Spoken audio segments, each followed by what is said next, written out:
So this weekend, I had a family reunion, and this issue came up, and I had people tell me it was complicated.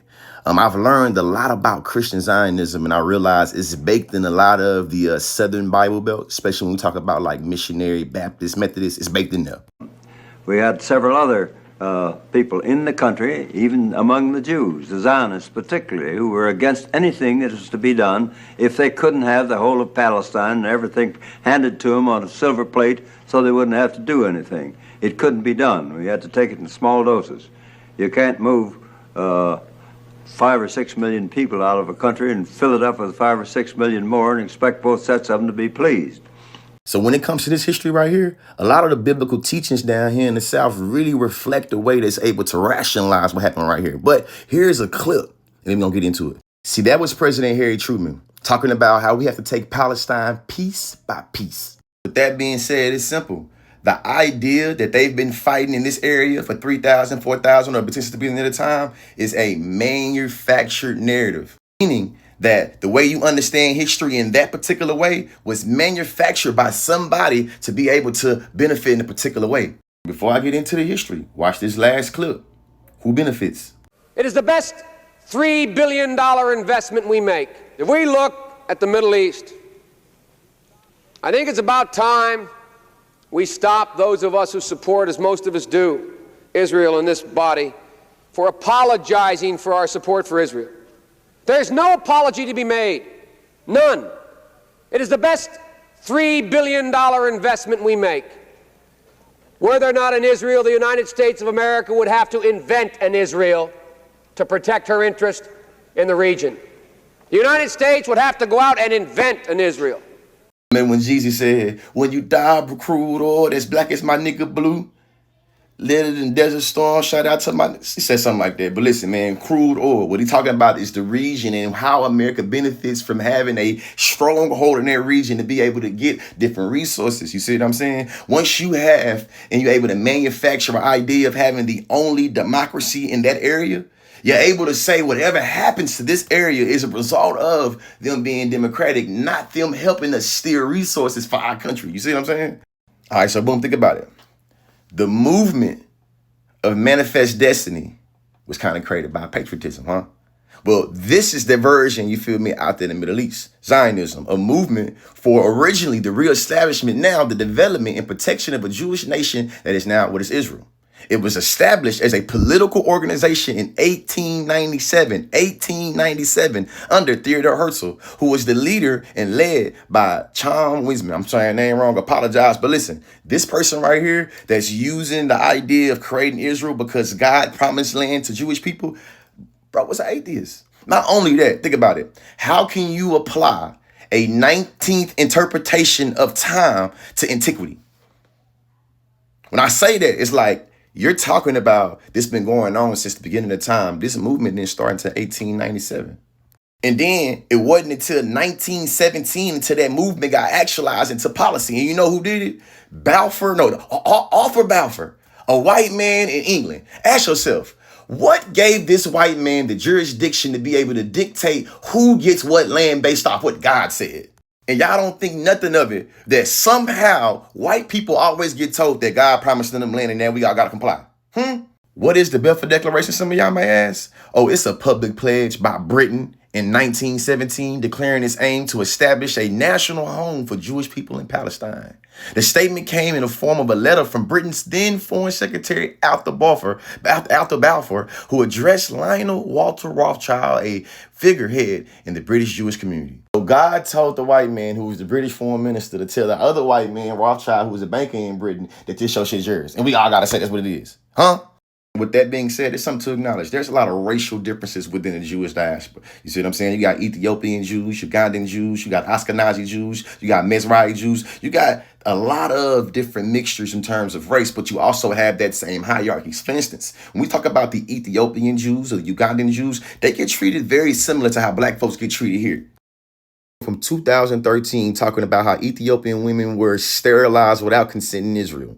And you know how they manufacture the consent of that war that's going on over there? It ain't really a war. It's called a genocide. But I got to be careful talking on the internet. But I can't use too much code language. So I want you to understand what I'm talking about. But peep game.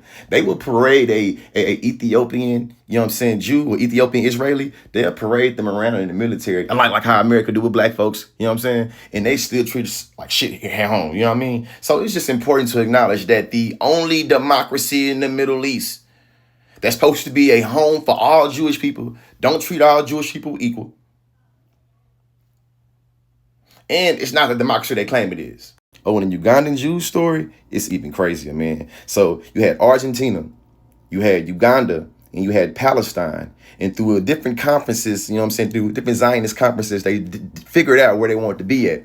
But before they figured it out, they kind of went different places. And as a result, in Uganda, there were a lot of people that converted to Judaism. You know what I'm saying? And they were denied citizenship to get into Israel when they start talking about democracies. In Israel, I am looking for the apartheid. I just asked all these people, not one person is able to tell me where the apartheid is. So I'm asking you on this platform, since you're so smart, to tell me where I can go to actually witness the apartheid. You guys know where the apartheid is?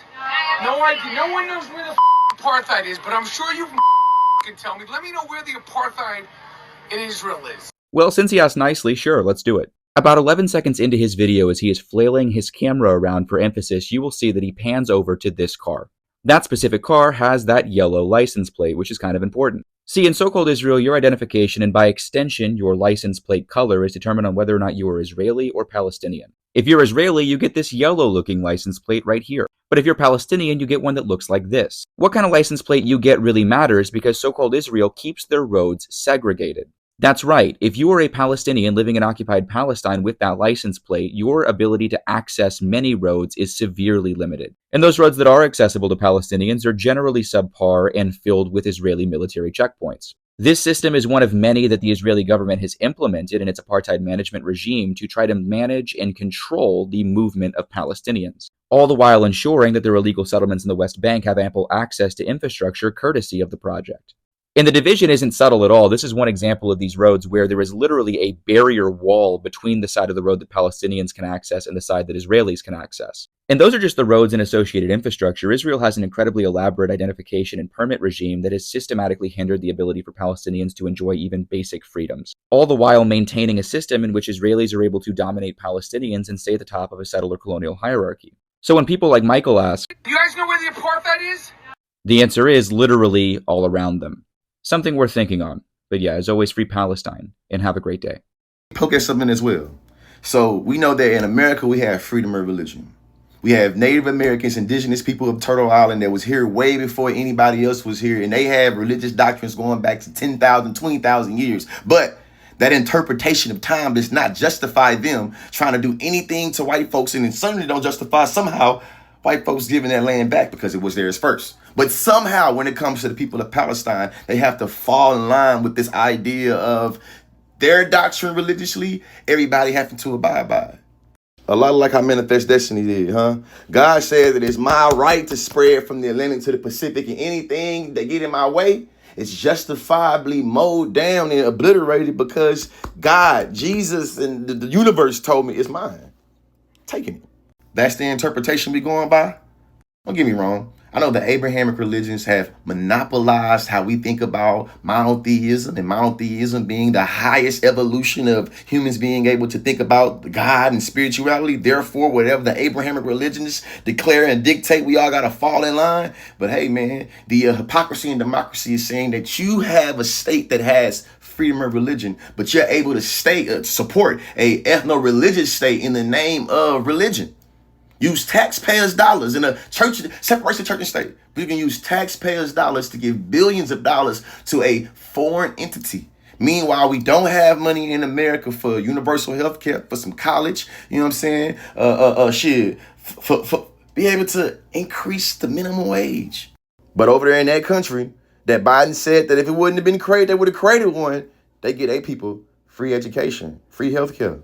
But we fund everything. We give them billions of dollars, though, to fund other things. How come they can't suck up at their own money? So you can afford for us to not have these things that they, you know what I'm saying, give them to their citizens there.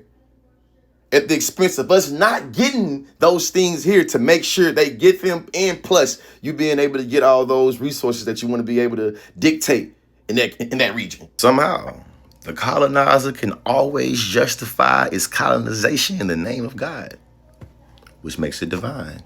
And we all got to fall in line. Education is elevation.